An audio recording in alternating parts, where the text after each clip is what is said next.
parents wait for yawning or crying before trying to help their baby sleep. But by then, some newborns are already overtired. The earliest sleepy cues can be subtle that they are easy to miss.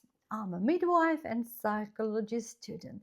Let's look at what tiredness can look like before your baby becomes really upset. Newborn sleep is not organized like adult sleep. Young babies move between sleep and wake stages frequently, and their patterns vary from day to day.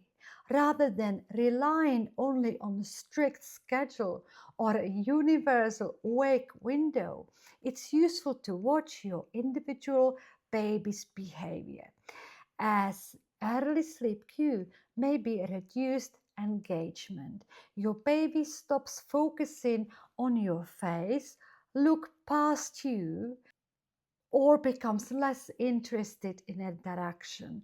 Their movements may slow and their expression may become quieter. Another cue is a change in motor activity.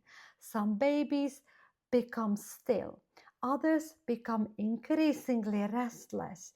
You might see a jerky movement, clutched hands, rubbing the face, bringing hands towards eyes, and turning the head repeatedly. You may also notice changes around the eyes and face.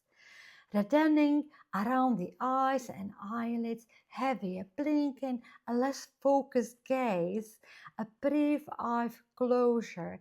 Yawning can be a sleep sign, but hiccups, sneeze, and yawning may also occur for other reasons. So again, we read groups of cues. A later sign may be fussing that seems to have no obvious cause. Your baby may root but not feed effectively, pull away repeatedly, arch, or cry while appearing unable to settle. At this stage, adding toys, conversation, or changing the environment repeatedly may make settling harder. When you see the earlier cues, begin reducing stimulation, lower the light, soften your voice, slow your movements, and move towards familiar steps you use before sleep. The routine does not need to be elaborate. A nappy check, feed if needed, sleep clothing, quiet phrase, and calm holding may be enough.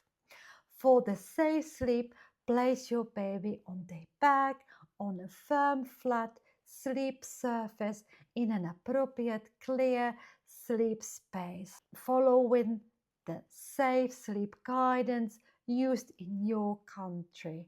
Avoid pillows, loose bedding, positioners, and overheating.